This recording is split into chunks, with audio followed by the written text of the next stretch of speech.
The classical period of Greek literature, spanning from around 500 to 323 BCE, represents one of the most intellectually and artistically vibrant eras in human history. This epoch witnessed the birth and maturation of some of the most enduring forms of literary expression: tragedy, comedy, historiography, philosophical dialogue, and rhetoric. Anchored in the cultural center of Athens and inspired by the city's experiment in democracy and civic participation, this period is marked by remarkable advancements in the arts and humanities, setting the foundation for much of Western literary, historical, and philosophical thought. This essay explores the major literary and intellectual achievements of the classical period, focusing on Greek tragedy and comedy, the rise of philosophical prose, the emergence of historiography, and the development of rhetorical theory and practice. Caption I. The height of Greek tragedy. Greek tragedy reached its zenith during the classical period, particularly in 5th century Athens.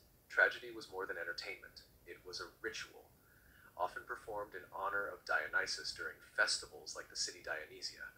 Tragedians addressed profound ethical, political, and existential questions through mythical narratives, inviting citizens to reflect on the complexities of fate, justice, and human suffering.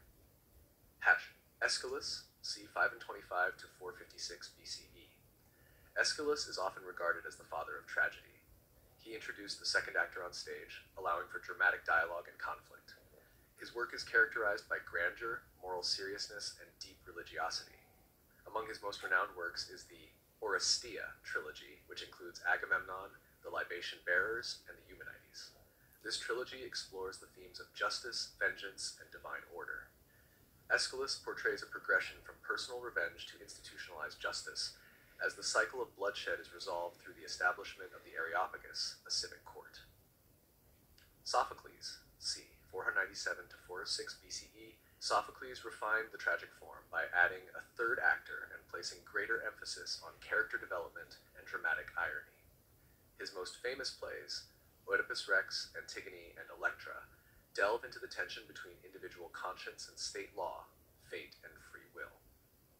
In Oedipus Rex, for example, the protagonist's relentless search for truth leads to his own ruin, embodying the tragic paradox of human existence. The pursuit of knowledge can lead to self-destruction. Antigone addresses the conflict between moral duty and civil obedience, a theme still resonant today. Euripides, c.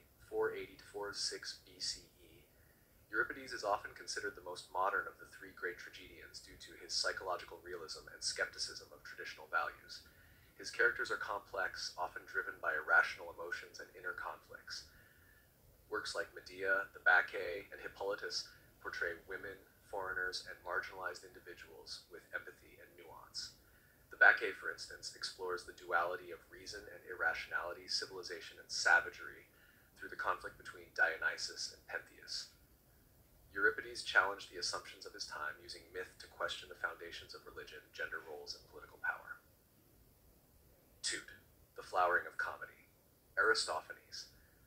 While tragedy dealt with lofty themes, Greek Old Comedy, especially that of Aristophanes, c. 446 to 386 BCE, provided a satirical counterbalance. Comedy was a form of political commentary and social criticism, often mocking prominent figures, policies, and cultural trends. Aristophanes' comedies, such as The Clouds, Lysistrata, The Frogs, and The Wasps, combined slapstick parody and bold satire. In The Clouds, for example, Socrates is portrayed as an absurd intellectual who corrupts the youth, offering a comedic, albeit misleading, glimpse into Athenian concerns about the sophists and new philosophical ideas. Lysistrata offers a provocative anti-war message, with women withholding sex to force their husbands to negotiate peace during the Peloponnesian War. Aristophanes' plays demonstrate the vibrancy of Athenian democracy, where even sharp critiques of leaders like Cleon could be aired in public performance. 3. Rise of philosophical prose, Plato and Xenophon. The classical period also marked a decisive shift from oral traditions and poetic expression to philosophical prose. Two of Socrates' most prominent students, Plato and Xenophon, used prose dialogue as a medium for philosophical exploration. Plato, c. 428 to 348 BCE, Plato's literary and philosophical contributions are unparalleled.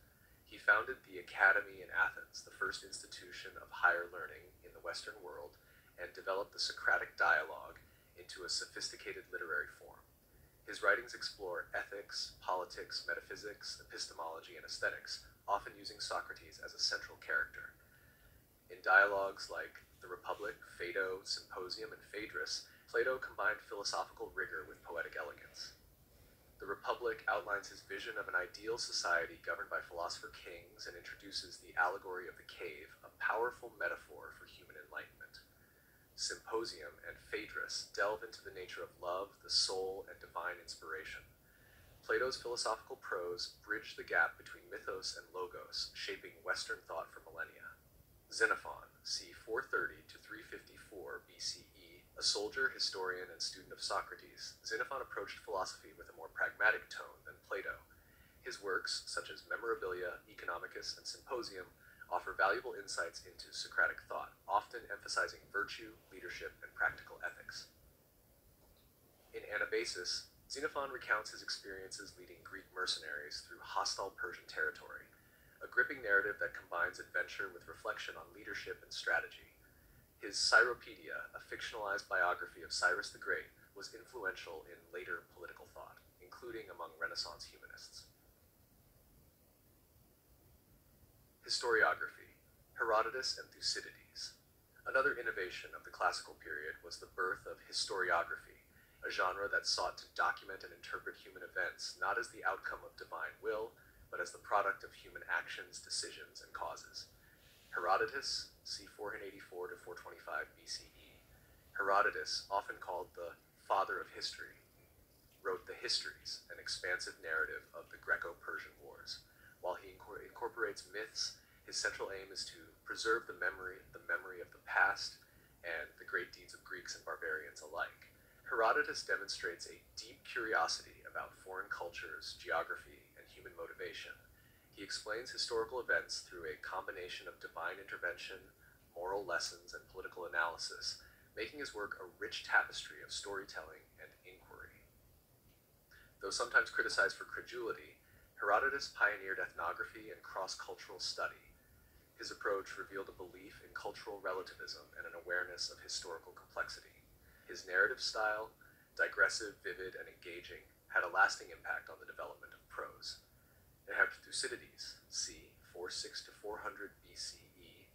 In contrast to Herodotus, Thucydides adopted a more analytical and empirical approach. His History of the Peloponnesian War is a rigorous account of the conflict between Athens and Sparta. Thucydides famously claimed to write a possession for all time, emphasizing factual accuracy, eyewitness testimony, and the rational analysis of cause and effect. Thucydides introduced critical concepts such as realpolitik, the role of fear and self-interest in international relations, and the tragic consequences of democratic hubris. His analysis of the plague in Athens, the Melian dialogue, and the Sicilian expedition offers timeless lessons about power, ethics, and the fragility of civilization. Thucydides' work represents the maturation of historical writing into a discipline grounded in evidence, logic, and human agency. Hampshire v. Rhetoric and Oratory, Isocrates and Demosthenes. In a democracy like Athens, rhetoric, the art of persuasive speech, was central to civic life.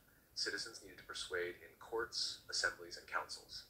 The 5th and 4th centuries BCE saw the rise of professional rhetoricians and orators who shaped the political and intellectual life of the polis. Isocrates, 436 to 338 BCE. Isocrates, a contemporary of Plato, was a prominent educator and rhetorician who believed in the power of education, paideia, to shape moral and political leaders. Unlike Plato, who distrusted rhetoric detached from truth, Isocrates saw rhetoric as a civilizing force when grounded in ethical principles. His speeches, such as Panegyricus, Antidosis, and To Philip, advocate for Panhellenism, the unity of the Greek world, and political moderation. Isocrates emphasized the importance of adapting one's speech to the audience and combining eloquence with wisdom. His rhetorical school in Athens influenced generations of statesmen and thinkers, and contributed to the Hellenistic ideal of the cultured orator. Demosthenes, 384 to 322 BCE. Demosthenes is widely regarded as the greatest Athenian orator. A fierce opponent of Macedonian expansion under Philip II, he composed the famous Philippics, impassioned speeches warning Athens of its political complacency and the threat to Greek liberty. In speeches like On the Crown and Against Medias, Demosthenes demonstrated a mastery of language, structure, and emotional appeal. Demosthenes also represents the orator as a public intellectual and moral conscience. His battles with political rivals, legal cases, and philosophical arguments with the Macedonian sympathizers reflect the intensity of civic engagement in late classical Athens. Though ultimately unsuccessful in stopping Macedonia's rise, Demosthenes' legacy as a symbol of democratic resistance endured through Roman and Renaissance admiration. Conclusion. The classical period of Greek literature was a golden age of artistic, intellectual, and civic innovation. Through tragedy and comedy, Greeks explored the human condition with depth and nuance. Through historiography, they began to document and explain their past with a critical eye. Through philosophical prose, they questioned the nature of reality, justice, and the soul.